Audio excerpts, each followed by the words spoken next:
2 मिनिटांमध्ये या कार्यकर्त्यांचा प्रवेश होत आहे। बाळ्यामामा म्हात्रे यांच्या नेतृत्वाखाली या ठिकाणी एक अभिनंदनाचा ठराव आहे। तुम आगे बढ़ो बाळ्यामामा, तुम आगे बढ़ो। महाविकास आघाडीचा अरे 3 वर्ष केंद्रीय पंचायत राज्यमंत्री होते, परंतु या कालावधीमध्ये एकही काम न केलेले निष्क्रिय निरुपयोगी म्हटलं तरी वावगं ठरणार नाही असे हे खासदार। मी आताच येताना ज्या हायवेने आलो, सर्व पत्रकार बंधूंना कल्पना आहे,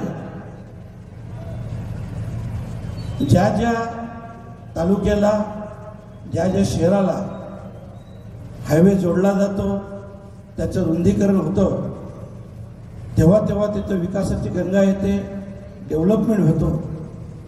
तर आपण कधी कपिल पाटलांना हा प्रश्न विचारला का की गेल्या 10 वर्षात या रस्त्याचं रुंदीकरण झालं नाही, का झालं नाही? हा प्रश्न आपण त्यांना विचारायला हवा होता।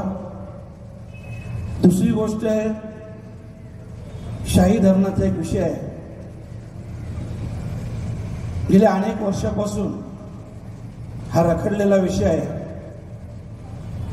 आपल्या सर्वांना कल्पना आहे, सगळीकडेच पाण्याची टंचाई भासते आणि अशा परिस्थितीत धरणं होणे गरजेचे आहे। परंतु या धरणामध्ये जी आमची 53 गावं विस्थापित होतात, या सर्व गावकऱ्यांनी 2 रास्त मागण्या केलेल्या आहेत। एक म्हणजे जागेच्या बदल्यात जागा मिळावी, आणि दुसरी गोष्ट आमच्या प्रत्येक कुटुंबातील एक व्यक्ती हा शासकीय सेवेत सामावून घ्यावा। तर मी पत्रकार बंधूंना विचारेन का ही मागणी चुकीची आहे का बरोबर आहे? पण तुम्ही कधी त्यांना विचारलं काय ह्या प्रश्नावर? तुम्ही का कधी बोलले नाही, का कधी आवाज उचलला नाही? विकासाला माझा कधीच विरोध नव्हता, आजही नाही उद्याही नाही, परंतु तो विकास होताना आपल्या समाजाची स्थानिकांची वाताहत होता कामा नये, या सर्व गोष्टींकडे आवर्जून लक्ष ठेवायला हवं। त्यानंतर लोड शेडिंगचा इथं खूप मोठा असा विषय आहे। MIDC आज मुरबाडमध्ये रोजगाराचा प्रश्न किती भीषण प्रश्न आहे हे आपल्या सर्वांना माहीत आहे। परंतु अशा परिस्थितीत आपल्या समोर 60 ते 70% MIDC ही बंद पडली।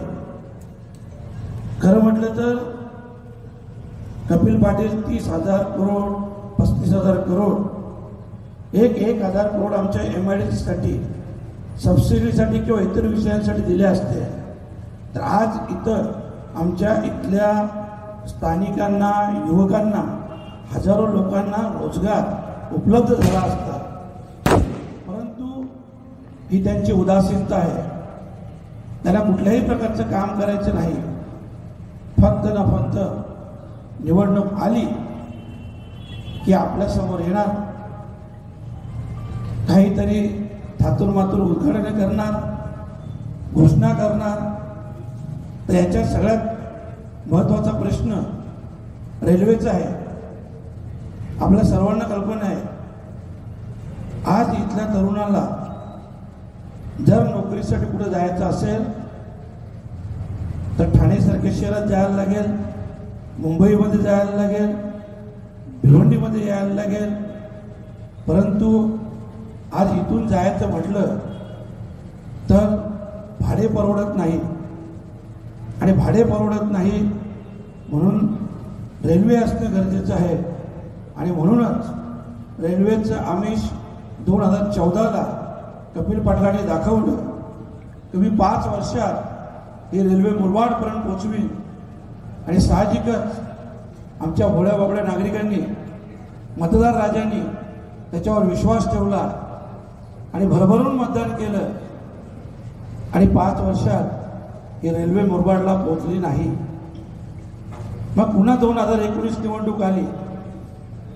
मग पुन्हा 3 मार्च 2019 कपिल पाटलांनी उद्घाटन केलं की मुरबाडची रेल्वे मंजूर झाली आणि तिचं उद्घाटन केलं। देवेंद्रजी फडणवीस होते, त्यांच्या हस्ते उद्घाटन केलं, परंतु ते देखील गाजरच होतं। आता येणाऱ्या निवडणुकीत 2024 सर्व पत्रकार बंधू आपल्या उपस्थितीत 3 मार्च 2024 कपिल पाटलांचा आम्ही निषेध केला, गाजर वाटले आणि आता पुन्हा एकदा रेल्वेचं आम्ही दाखवत आहे। तर हे सगळे प्रश्न पहिले आपण त्याला विचारला पाहिजे।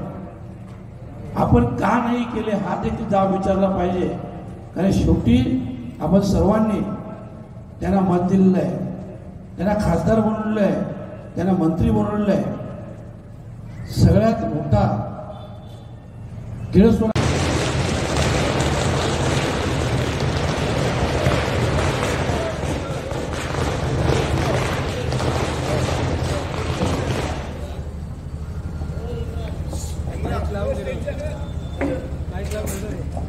काय माहिती आहे का, मला स्वतःला काम करण्याची इच्छा आहे आणि मी अनेक वेळा बोललेलो आहे की देवाने जेही मला दिलेलं आहे मी खूप खुश आहे।